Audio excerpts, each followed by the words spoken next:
Plug Eldorado. O mundo da informática com Tarcísio de Carvalho e Pierluigi Piazzi.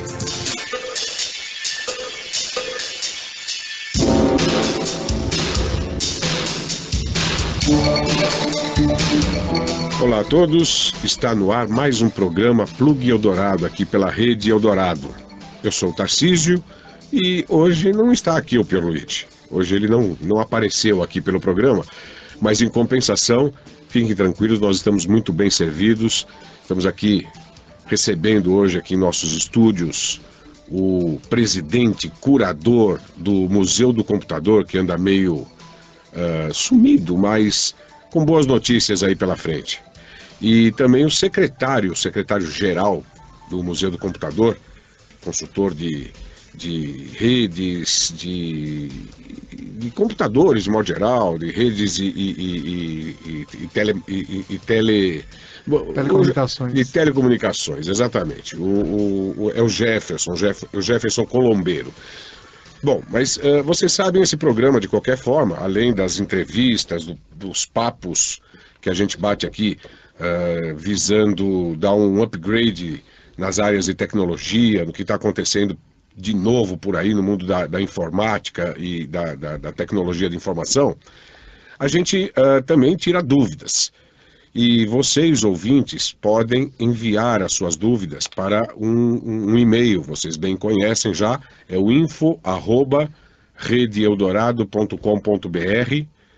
E tomando cuidado de, quando você enviar um e-mail para esse endereço, você colocar no campo assunto o nome do programa, ou seja, Plug Eldorado. Por quê? Porque a gente recebe, assim, talvez cada 20 e-mails, 19 são spams. Então é um horror. Você imagina, a gente abre a caixa postal, dá de cara com um monte de spam e tem que literalmente pescar os e-mails de vocês, ouvintes, os e-mails válidos, vamos dizer assim. Então a forma prática que a gente encontrou de fazer essa pescaria, né, é buscar abrir apenas os e-mails que tenham no campo assunto o nome do programa, Plug Eldorado. Tá? Então você não colocando o nome do programa no campo assunto, você corre o risco de ser ou de ter o seu e-mail descartado como se fosse um spam. Depois que você colocar o nome, tudo bem, você pode até colocar o assunto propriamente dito, dúvidas sobre isso, ou então dicas sobre aquilo, enfim. Aí você coloca o assunto propriamente e depois, óbvio, redija o campo, o referente ao e-mail propriamente dito, né, o conteúdo do e-mail, e no conteúdo coloque todas as informações necessárias para que a gente possa trazer aqui para o ar a sua dúvida ou a sua dica. Não esqueça também de assinar o e-mail. Bem, só para referência, esse programa de hoje é o de número 236, tá? E eu queria justamente começar com uma dúvida aqui, que é uma dúvida do Domingos. Ele diz o seguinte, talvez até os dois convidados aqui, que já vou apresentar formalmente, possam me ajudar nesse papo aqui. O Domingos diz o seguinte: eu compartilho internet com o meu vizinho, né? No caso ele usa aí uma conexão Speed, uma ADSL. E a conexão, inclusive, é feita através de cabos, não é Wi-Fi não. Quer dizer, ele, pelo visto, ele tem lá o vizinho dele, tem um modem, que deve estar ligado no roteador, e um roteador não Wi-Fi, ou até pode ser um roteador Wi-Fi, mas de qualquer forma, opções, né? Ele está usando a opção de cabos, Wi-Fi, né? E a opção com cabo. Isso, esse quem está falando é o Jefferson. Aí ele diz o seguinte, o Domingos: eu ouvi falar que o dono do PC central, ou seja, o vizinho dele no caso, poderia monitorar o PC dele. Ele queria saber se isso é verdade e o que ele pode fazer para evitar isso.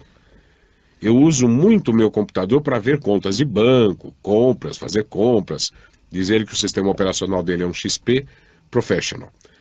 Bom, antes de pedir a opinião aqui, deixa eu dizer para os ouvintes quem é que está aqui no estúdio. Então, como eu já disse, o Jefferson Colombeiro, que é o secretário-geral do Museu do Computador, e o presidente, curador, o inigualável José Carlos Vale, que já está aqui, já não é a primeira vez que aparece por aqui. Ficando habituê já, né? Já virando um habituê aqui no programa, tá certo? Isso. Daqui a pouquinho a gente vai bater um papo a respeito das novidades do museu e mais, o Jefferson, para que, caso vocês ouvintes não saibam, e não devem saber mesmo, é ele o responsável pela tão esperada ou pelo tão esperado upgrade do site da Intermática, aquele que eu e o Pierluigi falamos há tanto tempo, né? Bate palma. Nós falamos há tanto tempo, não, a gente está prometendo um site melhor. Palmas. Exatamente. Então, e agora ele sai. Finalmente ele vai sair, né? E o Jefferson... E o bonito indo por cima. Bonito, né? E o Jefferson é o culpado disso. Né? É o culpado. É o culpado. Bom, mas daqui a pouquinho a gente conversa a respeito. Legal. Respondendo aqui a dúvida do Domingos, olha, eu acho que ele está, assim, meio exposto. Você não acha, não, Jefferson? Ah, sim. Porque ele ligou o computador dele, compartilhando a internet, provavelmente no roteador. Isso. Né? E, teoricamente, o roteador não permite apenas o compartilhamento da conexão, né? Ele permite montagem de uma redezinha doméstica, não é isso? Depende, porque hoje, para você compartilhar conexões de internet, né, existe uma série de formas. Exatamente. Né? Depende da forma como o vizinho dele resolveu compartilhar, mas seria bom ele dar uma checada, né? Se for, basicamente, por um roteador com switch, tá? A princípio, não tem tanto problema. Não tem, né? Não, tá? Porque o próprio característica do switch já faz um isolamento das conexões. Tá certo. Tá. Então aí já ficaria difícil do vizinho dele invadir. Isso. Se ele for um switch. Agora, se for um hub convencional, ele pode estar usando um computador, quer dizer, ele tem um modem da operadora. Depois tem um computador que faz o papel de roteador e mais um hub, tá? Os dois computadores conectados ao hub, aí ele fica mais exposto. Claro, mas se for um switch, que é aquele roteadorzinho não associado diretamente ao computador, é aquele, aquele famoso que tem os Wi-Fi da vida. Tem uns que tem Wi-Fi, tem outros que não. Tem um simplesinho sem Wi-Fi. Tem. E que eu vejo que é importante ali também, e se ele colocar um switch e ele colocar na entrada dele? O outro tem de estar também conectado, mas de alguma forma nesse switch. Vamos partir da hipótese, né, de que o Domingos não deve saber nada disso, coitado, quer dizer, ele tá pegando carona lá com o vizinho, mas vamos partir da hipótese que o vizinho dele, primeiro, seja uma pessoa de boa fé, né? Tá certo? Eu acho que a primeira coisa é ter confiança no vizinho, porque eu não vou compartilhar uma internet, uma conexão, se eu não tiver confiança. Se você não tiver uma confiança pessoal. Pessoal, tá certo? Quer dizer, sendo assim, é a primeira providência que eu tomaria, viu, Domingos? Quer dizer, ter confiança no cara, né? No seu vizinho. E além disso, partindo da hipótese que o Domingos tenha utilizado, vamos dizer assim, a ligação mais comum, mais convencional, então aí provavelmente não deve dar grandes problemas não, de invasão. Não, existe a possibilidade, mas a possibilidade sempre existe. Por exemplo, lá em casa, uma empresa em casa eu tenho um computador, tá? E eu resolvi criar dentro de casa um ambiente Wi-Fi. Né? Então comprei um daqueles roteadores wireless, né? Da D-Link, no caso, aquele lá, podia ser um outro, não tem problema nenhum. E criei ali uma área com um notebook, exatamente, com um notebook, com enfim, um outro computador que também tem Wi-Fi, eu consigo compartilhar a conexão da internet. E montei uma pequena rede também. Correto. Então aí você vai lá naquele computador central, você compartilha a pasta, você diz, olha, eu quero compartilhar essa pasta com senha, pasta sem senha, enfim, você estabelece a segurança que você quiser. Agora, para poder entrar nessa rede, existe aquela famosa chave web.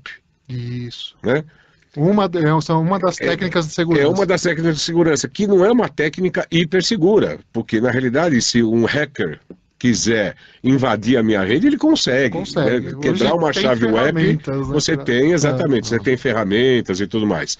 Agora, o que você vai imaginar? Você vai imaginar que você não seja uma pessoa que chama tanta atenção Isso. né? A ponto de merecer algumas horas, ou talvez alguns, para casos mais espertos, minutos de trabalho de um hacker, né? Para o cara ficar lá e falar, bom, naquele computador deve ter coisa importante, então deixa eu ir atrás dele. Então eu acredito, né, que é muito difícil. É que nem aquela história do cartão de crédito, né? Tem gente que morre de medo de passar os dados de um cartão de crédito via internet. Bom, realmente precisa ter um certo receio, você vê se você está num site seguro, ver se aquele tal cadeadinho fechou para indicar que a página tem ou não segurança habilitada, saber se os dados que você vai transmitir vão trafegar pela internet criptografados, né, embaralhados aí para os ouvintes que não sabem o que significa o termo mais técnico, né, ou matemático no caso. Mas, enfim, você precisa tomar esses cuidados, não há dúvida. Mas veja, eu acredito que é muito mais inseguro você pegar seu cartão de crédito e entregar na mão do frentista do posto de gasolina para ele cobrar lá a tancada que você deu no seu carro. Ou o garçom. Sem você ver o procedimento. Sem você ver o procedimento. É facílimo ele clonar um cartão numa circunstância dessa, tá certo? É muito mais seguro, no caso, você fazer uma transação via internet do que entregar na mão de um garçom ou de um... Principalmente se você não está acompanhando a transação. O problema ele pode clonar em outra. O problema aí no internet é que às vezes a pessoa tem medo, receio, que as pessoas não têm, às vezes, algum mínimo de bloqueador, por exemplo, um spybot, não tem um antivírus, não tem nada, e solta, que nem minha irmã. Minha irmã está começando agora a mexer na internet, então você vê os e-mails dela, já percebe que vem com um monte de e-mails já grudado, não sabe usar o Carbon Copy, né, o culto, não sabe usar. Você percebe que a pessoa não tem noção.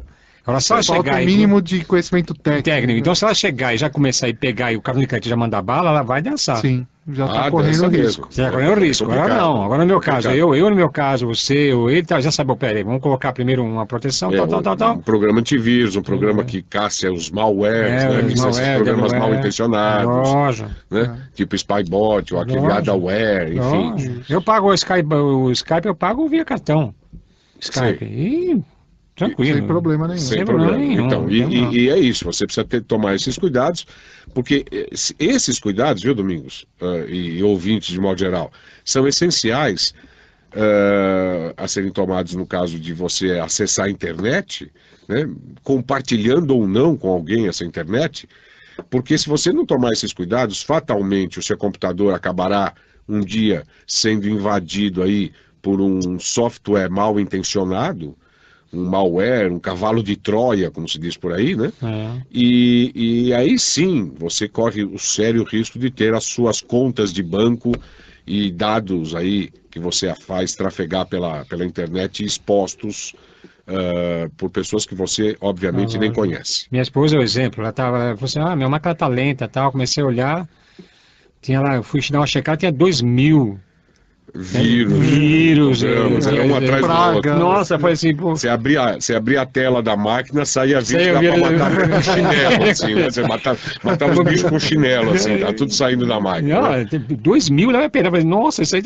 Então teve que dar uma baita. Teve que fazer o quê? Formatar a máquina. Aí tem casos. Comecei do zero, coloquei o antivírus lá, tá atualizado. Falei assim, olha. Dá menos trabalho e mais segurança, né? Todo dia a máquina sozinha vai fazer o update, então fica tranquilo agora tá sossegado. Vale. Aproveitando aí que você está já embalado, conversando, conta um pouquinho pra gente. Afinal de contas, o José Carlos Vale, para quem não sabe, né, os nossos ouvintes aqui do programa devem saber, mas se você está ligando hoje, você precisa saber quem é o José Carlos Vale. Ele é um dos grandes pioneiros da informática, é o idealizador do Museu do Computador. Museu do Computador que ele montou praticamente sozinho, para não dizer que foi sozinho. Funcionava o Museu do Computador, funcionou durante um bom tempo, até o ano passado, né, o final do ano passado, ali naquela região lá de Interlagos, perto lá do Autódromo de Interlagos, em São Paulo. Recebia regularmente visitas de escolas, e os alunos das escolas ficavam muito, muito interessados. Ele ministrava cursos básicos de informática, de tecnologia ali no museu. Enfim, um lugar muitíssimo interessante e infelizmente que demorou para ter um apoio, né? Aliás, nunca teve o apoio devido, né? Teve alguns apoios, mas não o suficiente para manter o museu em pleno funcionamento.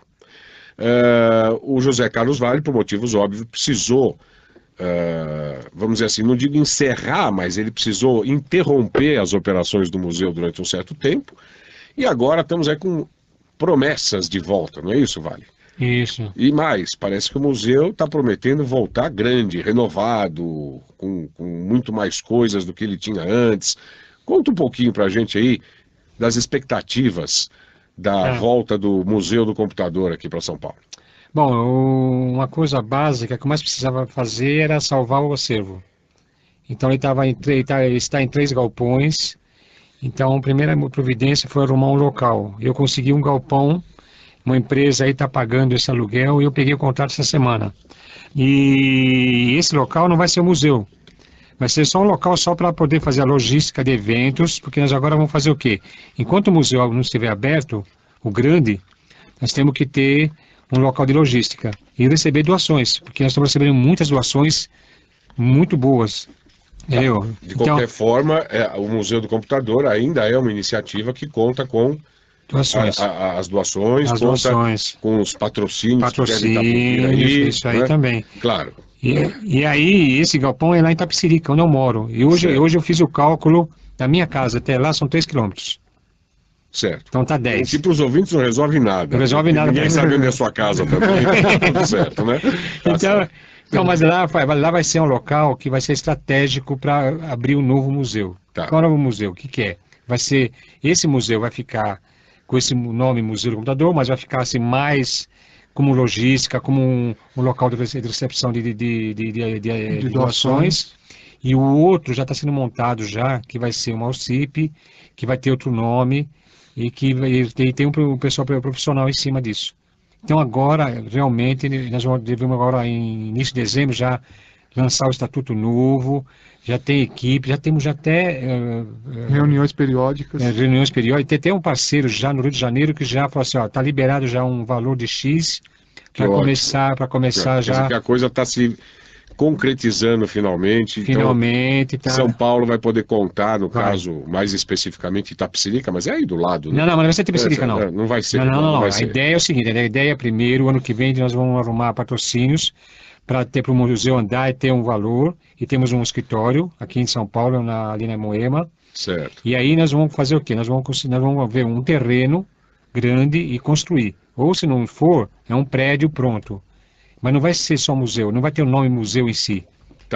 Ele vai ter um nome, vai ser um Centro de Tecnologia e Inovação, por exemplo. Entendi. Museu vai ser apenas uma das alas, né? Um dos segmentos desse local. Centro de Tecnologia. Vai ser, olha, eu calculo assim que vai ser um tipo de um shopping center, entre aspas, de tecnologia. Então você vai entrar lá de dia, você vai ficar durante o dia, você vai ter cinema sobre tecnologia. Atividades você vai ter o dia todo. Teatro, você vai ter lanchonete, você vai ter laboratórios, você vai ter um lugar para recuperar máquina, você vai ter voluntários recuperando máquina, você vai ter workshops. Workshops de fabricantes. De fabricantes, entendeu? Que nem, por exemplo, a IBM, nós vamos convidar a IBM ou a Dell, olha, nós queremos ter um servidor, 2, 3 servidores, vamos fazer uma vitrine, vamos fazer um aquário. Sim, entendi. Então aí vai ter um servidor lá. Então, pessoal... aqui a IBM está patrocinando, então vai ser tudo transparente. Então as crianças vão ver. Eles vão ver. As crianças, jovens, adolescentes, velho, crianças até de 80 anos. Lógico. Basta ter o espírito, né? De fuçar, de saber. Você vai poder ver a história inteira, desde o passado, porque esse museu, eu percebi, fui agora viajar para os Estados Unidos, agora em agosto, fui lá conhecer o Computer History Museum, lá em Mountain View. E eu vi que tem peças que eles não têm, e eles têm 80 milhões de dólares em caixa. Pra você ter uma ideia. Ele tem máquinas lá que eu não tenho, lógico, mas eu tenho algumas máquinas que eles lá não têm. Eles não têm. Eu tenho a Era. Só para vocês se localizarem, ouvintes, Mountain View é uma cidade localizada na Califórnia, em pleno Vale do Silício. É ali no Vale do Silício onde estão colocadas, estão sediadas as maiores empresas de tecnologia e informática do mundo. Tá? Pra você ter uma ideia, quem está lá, A Google está do lado do museu. A Google, A Microsoft está do lado do museu. Microsoft, Google, Cisco, Oracle, tá todo mundo por lá. A Intel está lá, a Intel também está lá. Enfim. As novas empresas de Web 2.0 também, né? Isso, aquilo que você ouve falar aí, Nasdaq, né? Aquelas empresas que compõem a tal da Bolsa Eletrônica, a Bolsa Nasdaq, estão todas ali, tá certo? Então, o José Carlos está comentando justamente sobre a existência de um museu nessa área, em Mountain View, e que não tem máquinas que o Museu do Computador aqui no Brasil tem. É isso. É isso, né? Aí. Então, nós vamos ter uma coisa de altíssima qualidade, agora aí com várias pessoas trabalhando, colaborando. O Jefferson é uma delas, né? E o Jefferson está ajudando a concretizar, né, com essa parte de secretariando, né, sendo o secretário-geral do Museu do Computador, é porque o Vale a gente conhece já de longa data, né? O Vale é assim, aquele tipo professor Pardal, é um pouco difícil, né? Então precisa ter uma pessoa que fala, não, olha, agora é por aqui, agora é por lá, tá certo? Então temos aqui o Jefferson, né, que tá, vamos dizer assim, ajudando as coisas a se realizarem, né? Isso, e uma das coisas... O Jefferson é meu freio. É o freio. Eu falo assim, pô, Jefferson, eu tive 10 ideias essa noite aqui. Vale, baixa para uma só. Uma por uma. Certo. E o Jefferson, ele, no segundo bloco do programa, vai falar um pouquinho mais também. O Jefferson, ele além de toda esse suporte, essa parte de secretariado. Não, ele é o Coringa, ele sabe o que ele é o Coringa. É o Coringa, faz tudo. É o Coringão. Além disso, em relação ao museu, ele é que finalmente conseguiu concretizar a mudança do site da Intermática, né? Que daqui a mais alguns dias vai estar no ar e vocês ouvintes vão poder desfrutar muito melhor. E ficou lindo. Ficou bonito, né? Só que esquece, só que vai ter que esquecer o BR, tá? Vai ficar o Intermática.org. Não, mas não tem BR. Não tem, não tem. Não, que eu escutei você falar... Não, mas provavelmente a gente vai manter o mesmo endereço. Mesmo domínio e tudo. Para evitar... Para o nosso ouvinte, a mudança vai ser praticamente transparente. Ele vai digitar o mesmo endereço, vai chegar num lugar absolutamente novo e muito mais fácil de trabalhar. Nossa, ficou lindo. Olha, eu fiquei apaixonado. Tá certo. Já dei os 3 beijos no... Eu queria aproveitar aqui... Já dei os 3 beijos lá no Jefferson. Eu queria aproveitar agora esse finalzinho desse bloco e lançar mais uma dúvida aqui de um ouvinte nosso, que na realidade são 2, né? É o Antônio e a Cristiane. Eles mandaram um e-mail dizendo o seguinte... que um belo dia eles estavam lá trabalhando, nos parabenizo a mim, ao Pierluigi, que não está aqui, mas obviamente ele vai ouvir o programa e vai receber aí os parabéns também pelo prêmio APCA, tá? Enfim, eles são usuários do Windows Vista e do Windows Mail. Dizem eles que um certo dia faltou energia elétrica na casa deles, e quando a energia voltou, eles reiniciaram o computador e, de repente, o Windows Mail parou de enviar mensagens. Ele, a partir de então, só recebe mensagens. Tá? Virou um Windows Mail pai de santo, né? Ele só recebe, ele não envia mais. Tá? Aparece o seguinte erro na tela: enviar e receber. Erro desconhecido, protocolo SMTP, porta 0, segura, enfim, tem uma série de códigos aqui. E eles estão meio sem saber o que fazer em relação a como proceder diante desse erro que está acontecendo e fazer, obviamente, o Windows Mail voltar a trabalhar normalmente. Bom, eu acredito que alguma coisa ficou travada na caixa de saída, né? Quando as pessoas estão enviando e-mails, os programas gerenciadores de e-mail, o Windows Mail, o Outlook Express, eles enviam primeiro os e-mails para uma espécie de local intermediário, conhecido com o nome de caixa de saída.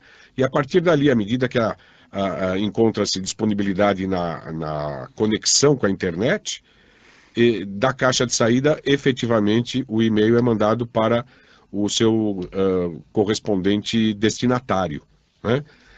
E provavelmente o que deve ter acontecido é que bem na hora que vocês estavam mandando, ou que o Windows Mail estava gerenciando algum e-mail da caixa de saída, deve ter faltado energia, e o arquivo ficou ali na caixa de saída corrompido.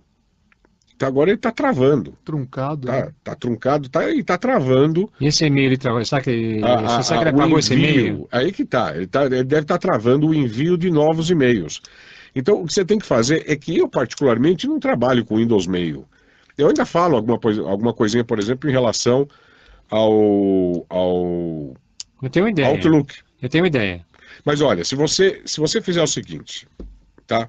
Essa é uma dica que eu peguei de um outro ouvinte que certa vez teve um problema parecido. Ele fez o seguinte, ele teve um problema de saída também na caixa de saída do Windows Mail. E, bem, o procedimento é até um pouquinho complicado. Então a gente vai fazer o seguinte, a gente vai fazer um intervalinho e daqui a pouquinho, no início do segundo bloco, eu volto e dou a receita para vocês dois aí tentarem resolver o problema. Segura um pouquinho, a gente já volta.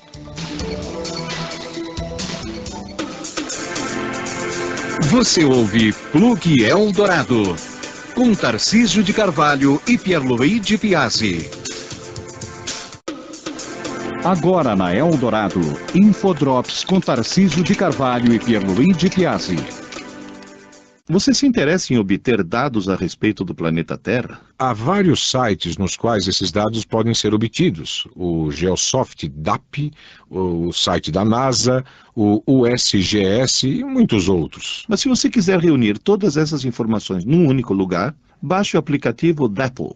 Trata-se de um software gratuito que cria um ambiente no seu computador e que permite visualizar e compartilhar uma quantidade enorme de dados geocientíficos disponíveis em todos os sites citados. Aproveite para se atualizar sobre o nosso planeta baixando e instalando o DAPL. Para ter acesso ao link para esse site, entre em www.intermatica.org, clique em Infodrops e procure pelo Infodrop de número 862. 862. Tarcísio de Carvalho e Pierluigi Piazzi para o Infodrops da Rede Eldorado. Infodrops na Eldorado. Se você está procurando algum livro raro, algum livro antigo que já não está sendo mais editado, nada melhor do que você ir num sebo, ou seja, aquelas lojas, aquelas livrarias especializadas em livros usados. Acontece que na internet, o Carlos descobriu a existência de um portal de sebos, que é justamente o www.estantevirtual.com.br. A grande vantagem desse estante virtual é que, por ser um portal de sebos, você pode acionar o mecanismo de busca, procurar o livro pelo autor, pelo título, pelas características, e ele dá uma relação de onde esse livro pode ser encontrado, quanto custa em cada uma dessas livrarias. Você pode filtrar as livrarias por cidade, por bairro até, no caso de cidade grande. Pode simplesmente escolher qual é a melhor maneira de comprar o livro, algumas delas inclusive fazem a entrega pelo correio, tranquilamente, e você passa a ter um super sebo no seu computador. É uma coisa fantástica, especialmente para pessoas que curtem livros. Se você quiser um link direto para esse estante virtual, basta você entrar em www.intermatica.org e procurar a dica número 322. É só clicar no botão Infodrops e procurar o Infodrop número 322, 322. Pierluigi Piazzi para Infodrops da Rádio Eldorado. Infodrops com Tarcísio de Carvalho e Pierluigi Piazzi. De volta com Plug Eldorado. Tarcísio de Carvalho e Pierluigi Piazzi.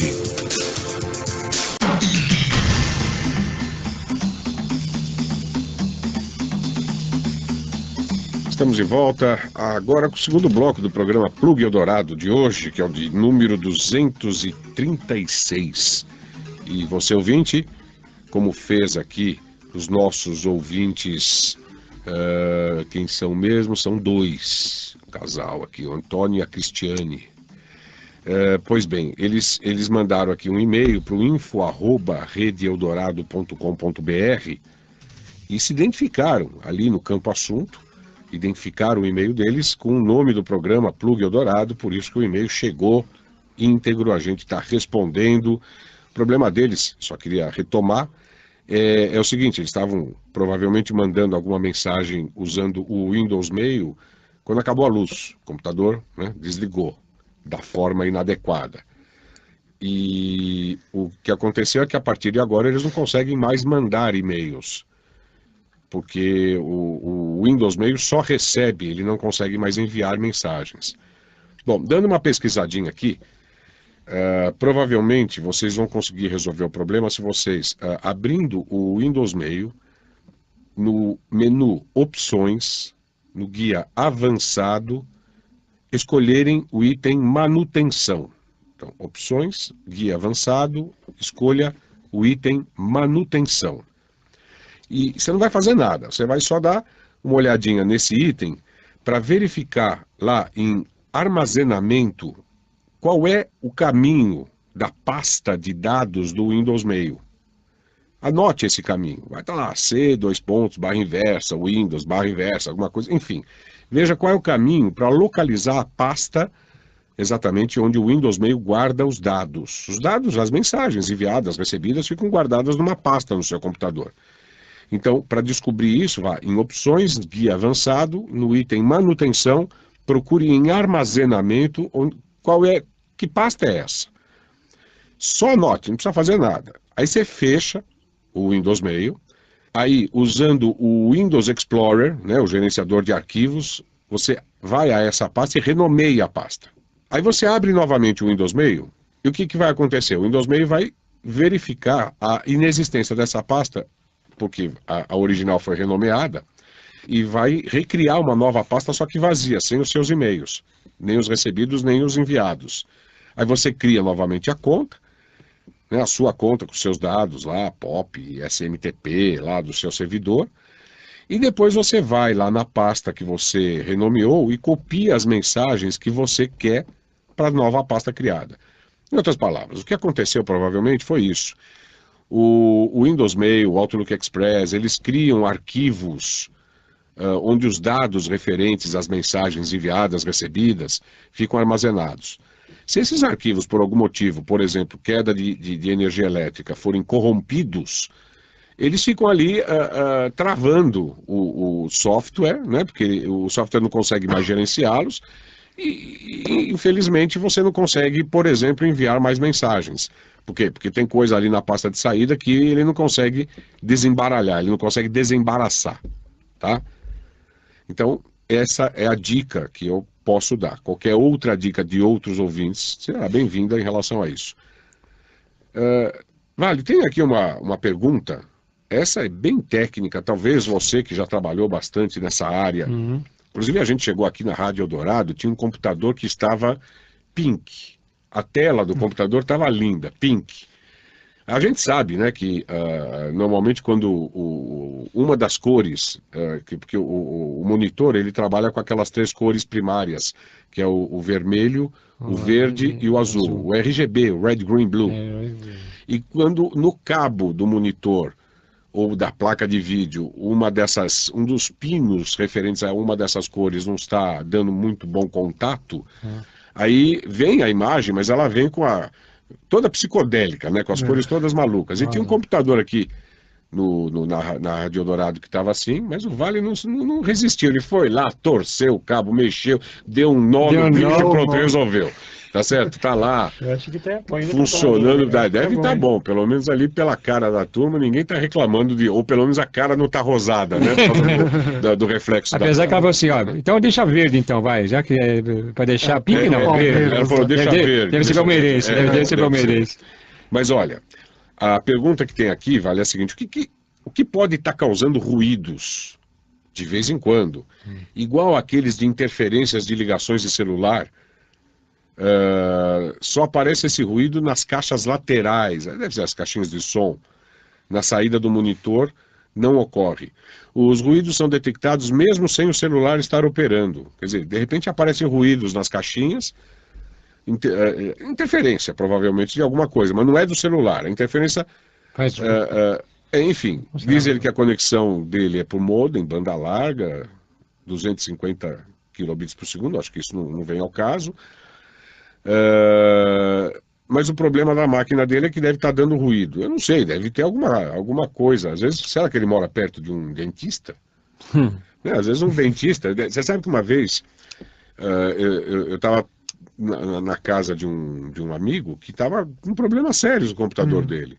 Aí eu descobri que o vizinho dele era um dentista. E toda vez que o dentista ligava aquele raio daquele motorzinho de alta rotação, o computador dele, a tela tremia, né? Dava alta frequência, dava... Interferia diretamente no É um funcionamento. pouco difícil a gente dizer de longe, Eu né, tenho o esse que pode probleminha, estar causando. eu tenho um probleminha desse aí no meu alto-falante, sabe qual que é? O potenciômetro, ele começa a dar um mau contato. Sei. Então você tem que chegar no potenciômetro e dar sabe, vira, desvira. mexidinha nele. Vira, desvira, para ver se não é. Olha aí, uma dica, A de sujeira. repente dá uma olhada. Não, aí. isso aí, no meu faz isso, faz um barulhinho, eu chego lá e dou uma mexida no... O ideal é arrancar o botão fora, puxar, né, porque ele tem de puxar. Passar um daquele WD-40. WD-40, o ideal é um limpa-contato. Limpa-contato. Limpa-contato é o ideal, pega o limpa, mas ou pega um álcool também, vira a caixinha e pega o álcool também, o ideal é isopropílico, né? Jogar um pouquinho ali, pingar um pouquinho ali assim, dar uma mexidinha, para ele poder tirar esse mau contato. Ou mais pode fácil, ser, joga fora a caixinha e compra uma nova. Às vezes é a caixinha. Testar né? com uma outra caixa, porque tem muitas, infelizmente, exatamente. tem muitas caixinhas de som hoje que elas não têm proteção Não tem proteção. eletromagnética, isso eu já vi. Né? Principalmente essas Aí de você custo mais pegando uma baixo. caixa emprestada de alguém, vendo se os ruídos aparecem, se não aparecerem, Eu acho que é a aí, melhor com alternativa. certeza a melhor solução será trocar as E caixinhas também de tem som. que pegar o plug de trás também, onde tá ligado no computador, tirar e colocar de Tirar volta. e colocar de novo, Porque Sabe? costuma dar mal contato e tirar gerar e ruído. colocar. Então, Tirar e colocar. Osmar contato, Osmar por favor. Ou então Marco. É o Mar contato. O Mar contato. Problema de Osmar ou Marco, né? Depende. O Newton Bernardini, ou Bernardi, melhor dizendo, lá de Bragança, ele tentou nos ajudar aqui, mandando um driver.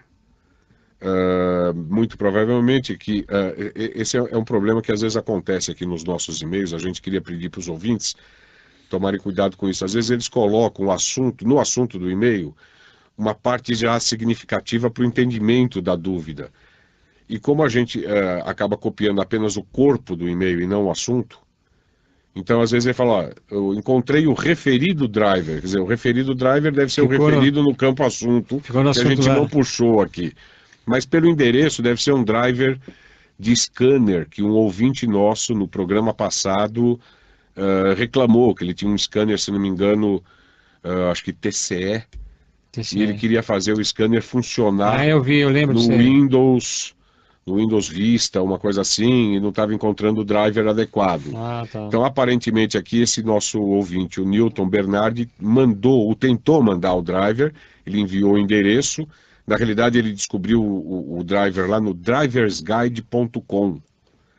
Tá? Então, para aquele ouvinte que estava com problema, dá uma fuçada no driversguide.com que você deve encontrar como fez aqui o Newton o driver adequado para o scanner.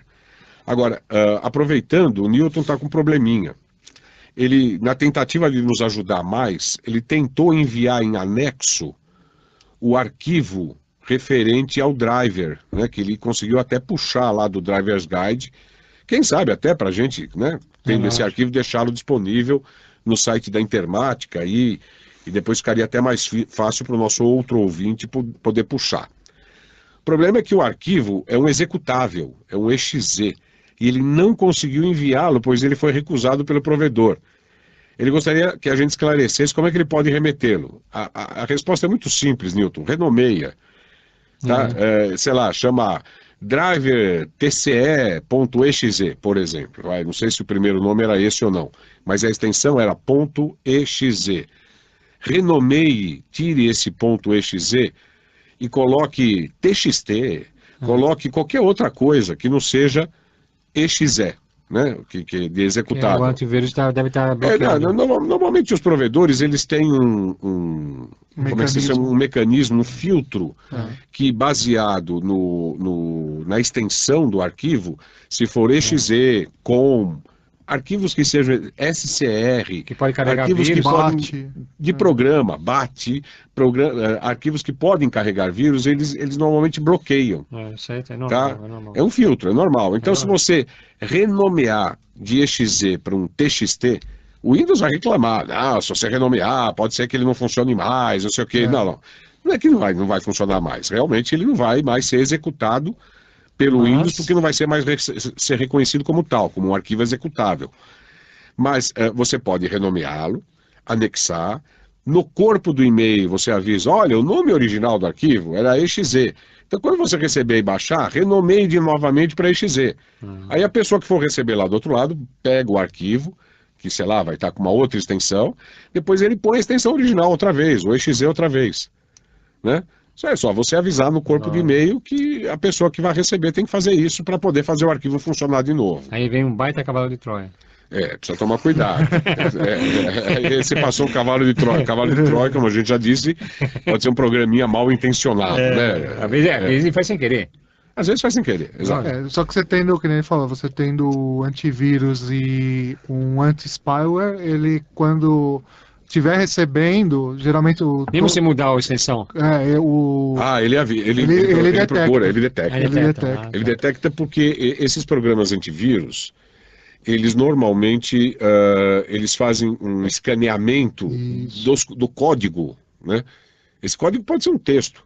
Se de repente você pegar, quer ver, um arquivo de texto puro e coincidentemente escrever uma linha que corresponda a um código que possa ser confundido com vírus, o programa antivírus pode acusar um falso positivo. Ele pode dizer que um TXT é um vírus, e não é. Não houve apenas uma coincidência. Tá certo? Inclusive tem alguns programas de vírus que reconhecem nos arquivos de outros programas antivírus, eles acham que são vírus também. Eles acham que são vírus. Por isso que às vezes existe um conflito entre dois programas de antivírus no mesmo computador. Porque um acha que o arquivo de biblioteca, né, dos vírus do outro programa antivírus é um baita de um vírus em si, né? Porque tem um monte de códigos que ele reconhece como vírus. Isso já aconteceu comigo. Então ele pula a cerca, tá pulando a cerca aí. Por isso que não é muito interessante você colocar dois antivírus no mesmo computador. Use um confiável, sempre atualizado, tudo mais, que você vai ter hoje boa parte deles são bastante confiáveis. Já houve, nós temos hoje mais de 10 anos, né, de produção de antivírus, né, de empresas aí trabalhando, então eles ficaram bastante confiáveis, né, foram crescendo, o know-how foi evoluindo, né. Jefferson, aproveitando agora você que está falando, vamos emendar aqui no assunto um pouquinho do site da Intermática. Esse tão já famoso, né, que a gente vive falando aqui, que olha, não, o site está uma porcaria, eu e o Pierluigi falamos. Pierluigi, não se preocupe, hoje ele não está aqui, quem está ligando agora, Pierluigi precisou fazer uma viagem, mas o próximo programa ele já vai estar de novo por aqui, apresentando normalmente, como sempre, o Plug Eldorado, tá? Hoje, particularmente, estou eu sozinho não tanto, né? Estou bem acompanhado aqui do José Carlos Vale e do Jefferson Colombeiro. E o Jefferson, finalmente, foi quem tornou real, né, o site Intermática, o novo site da Intermática. Que ainda não está no ar, não está no ar, mas está assim, tá praticamente, são os últimos ajustes. E por incrível que pareça, está precisando da aprovação final do Pierluigi, né? Isso mesmo. É que o Pierluigi é uma figurinha tão difícil, a gente não consegue fazer o Pierluigi parar em São Paulo, né? Mas a hora que o Pierluigi parar em São Paulo, viu? Vocês ouvintes que estão ansiosos pelo novo site do Intermática, é o site onde a gente coloca lá um monte de dicas, principalmente aquelas dicas do Infodrops, né, que vai ao ar regularmente aqui pela Rede Eldorado. Enfim, e conta pra gente, como é que... Bom, primeiro, o visual mudou totalmente, né? De uma forma radical, né, o Jefferson? O visual, eu andei dando uma espiadinha por ali. Mudou. Ele nos colocou, por enquanto, no endereço secreto, só pra gente dar uma avaliada, né? Ele não tá divulgado, né? Ele tá apenas numa área para desenvolvimento. Isso. Né? E, finalmente, ele já tem um molde, né? O corpo dele, né? E toda a parte dos infodrops já foram passadas O para o conteúdo novo. principal do site Intermática, a gente sabe que eram os infodrops. Isso mesmo. São E os- continuará sendo. Aliás, esse é o foco principal, né? O site Intermática, pelo que eu andei percebendo, a nova cara dele, está totalmente voltada, ou principalmente voltada, aos para a infodrops. facilidade de acesso aos infodrops, não é isso? Isso mesmo, continua com o mesmo modelo, o formato padrão dele. Né? Certo. Tá? Eu procurei manter a mesma, não mudar como ele foi concebido, mas melhorar, né, a apresentação, a forma, né, em si, todo o que tinha já do informática.org, quer dizer, o Intermática, desculpa. O Intermática.org. Intermática.org. Tá certo. Tá. E o que importa? Os usuários vão chegar lá e vão ter mais facilidade de navegação. Isso mesmo. Também ter mais facilidade de navegação não vai ser tão difícil, né? Ele tem uma série de ferramentas que foram incluídas, né, no desenvolvimento dele. Certo. Principalmente ele tem um banco de dados hoje. Tá. Né? Ele foi desenvolvido com base num banco de dados. Tá. Então, por exemplo, fazer uma pesquisa de algum infodrop tá mais fácil. Tá bem mais fácil. Tá, Certo. Além do que eu andei percebendo também que você deu uma organizada, né? Isso, hoje por ele assuntos, tem categorias, por categorias, assuntos, os vários infodrops, diversão, informática, educação, cinema, né? Então entretenimento, enfim, várias coisas isso mesmo. já meio agrupadas, o que seguramente vai facilitar o nosso ouvinte. Quem viu o meu blog do curador e vê agora pelo que o Jefferson fez, mudou completamente. O Vale, no caso, ele está falando, é que o Vale ele tem um lance. O Vale, ele normalmente ele raciocina uns 10 quilômetros na frente. Só para os ouvintes saberem, esse blog do curador é um outro site que tem a ver exatamente com o curador do Museu do Computador, não é isso? Isso. E o Jefferson também está cuidando do do blog do curador. Ele que desenvolveu também o blog do curador. Ficou lindo, né? Ficou lindo. Então, e o Jefferson, com certeza, um grande colaborador nosso aqui, ele está, assim, como que sendo o anjo da guarda, né, para tocar as coisas do museu, do site de Intermática e de outros projetos também. E vários projetos que, com certeza, nós três aqui presentes, mais o Pierluigi, que não está presente, mas é como se estivesse, participaremos, incluindo até naquelas atividades do Museu do Computador, que não vai ser só museu, vai ser um grande centro de tecnologia, quem sabe, né, palestras, uma série de coisas, de atividades vai ser um negócio... que a gente vai poder desenvolver um contato aí mais pessoal com os nossos ouvintes, quem for nos visitar por lá. Agora, por falar em visitar, dicas, sugestões, patrocínios, né, que serão sempre bem-vindos. Como é que a gente faz? Ou melhor, como é que... Por exemplo, imagina que um ouvinte nosso seja aí um empresário que esteja interessado em abraçar um pouco da causa do Museu do Computador. Como é que ele faz para entrar em contato, Jefferson? Tem, obviamente, um endereço, um telefone, um lugar com o qual os nossos ouvintes possam se comunicar. O museu hoje, né, como ele está temporariamente fechado, mas ele tem um escritório. Certo. Né? É um escritório onde eu tenho ficado lá, né, fazendo a parte do secretariado do museu, né, atendendo o telefone, né, e tocando todos os projetos do museu, inclusive o novo site do Intermática está sendo desenvolvido lá também, né, parte dele. Então, esse escritório ele fica em Moema, né, na Avenida Jandira. Em São Paulo, na Avenida Jandira, né? Na Avenida Jandira, número 257, Conjunto 64, sexto andar. E o telefone, que é o mais importante. O telefone... Caso queira entrar em contato, é com você mesmo. Comigo mesmo, eu que estou atendendo, né, provisoriamente. Tá. O telefone é o 2609-6959. Então, 11, né, São Paulo. Repetindo, né? Então. 2609. 2609. 6959. 6959, é facinho. Então, se você quiser entrar em contato aí com o escritório do Museu do Computador e também, que acabou virando o escritório da Intermática, né? Por favor, entre em contato através desse telefone, que o Jefferson vai ter o maior prazer em atendê-lo. Bom, vamos pegar aqui mais uma dúvida dos nossos ouvintes enquanto isso, né? Diz aqui, esse aqui é da nossa época, viu, Vale? Opa. Olha aqui, ó. O Firmino que está mandando essa dúvida. Eu tenho um programa de cadastro de equipamentos e serviços que roda em DOS. DOS, para quem não sabe, DOS é o Disk Operating System, né? Que é um dos primeiros sistemas operacionais dos computadores da linha PC, o MS-DOS da própria Microsoft, antes do Windows, né? O precursor do Windows. Diz ele que ele tem esse programa de cadastro de equipamentos, que roda em DOS, e depois de algum tempo ele disse que conseguiu o programa PC Tools. Você lembra do PC Tools? Lembro, nossa. Era um gerenciador de arquivos. Eu tenho no museu lá. Tem lá o PC Tools? Tem. Em disco de 5 1/4 e tudo. A vantagem do museu é essa aí.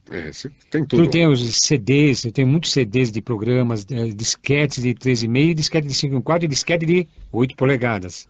Então tem uns programas lá do WorldStar, que foi na década de 80. Famoso WorldStar. Então, qual a ideia do museu? É preservar tudo isso aí, guardar tudo isso aí lá na...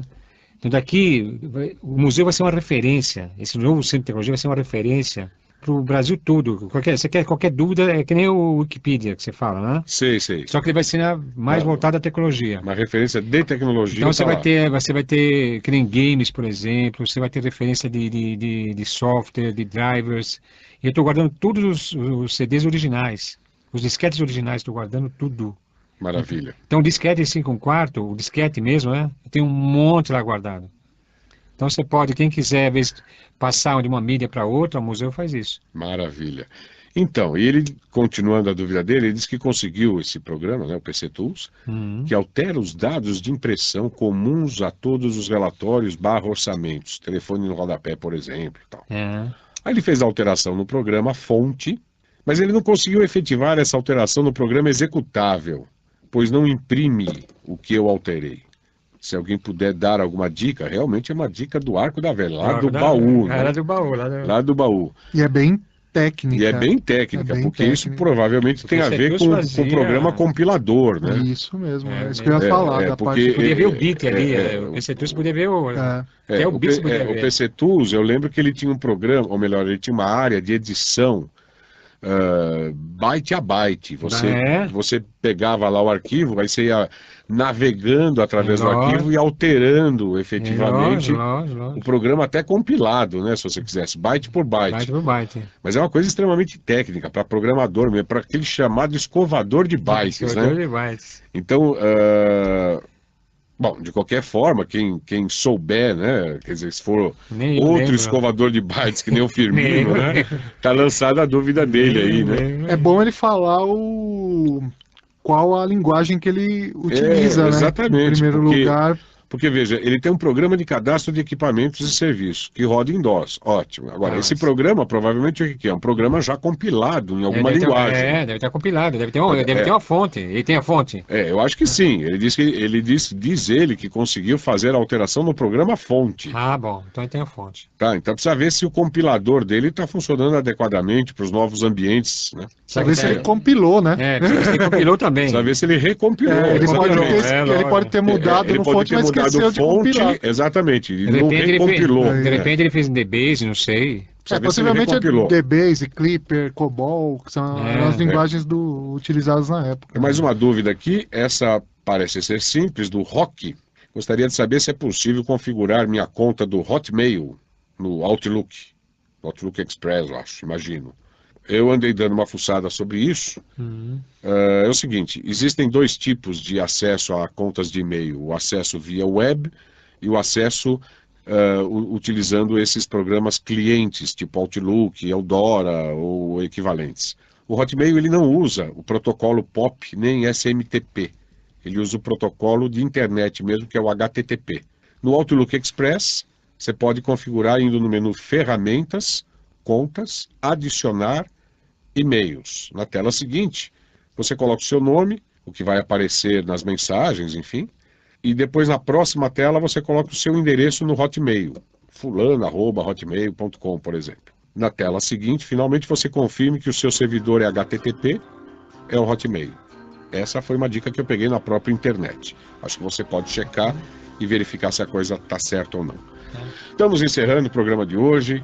Eu agradeço imensamente aqui a presença dos dois convidados, do José Carlos Vale e do Jefferson Colombeiro. Espero tê-los novamente aqui no programa e agradeço a todos vocês ouvintes que ficaram aqui ligados nessa última 1 hora. Convido a todos para o próximo Plug Eldorado. Até logo a todos. Até logo. Ok, até logo. Plug Eldorado, os desafios da informática com Tarcísio de Carvalho e Pierluigi Piazzi.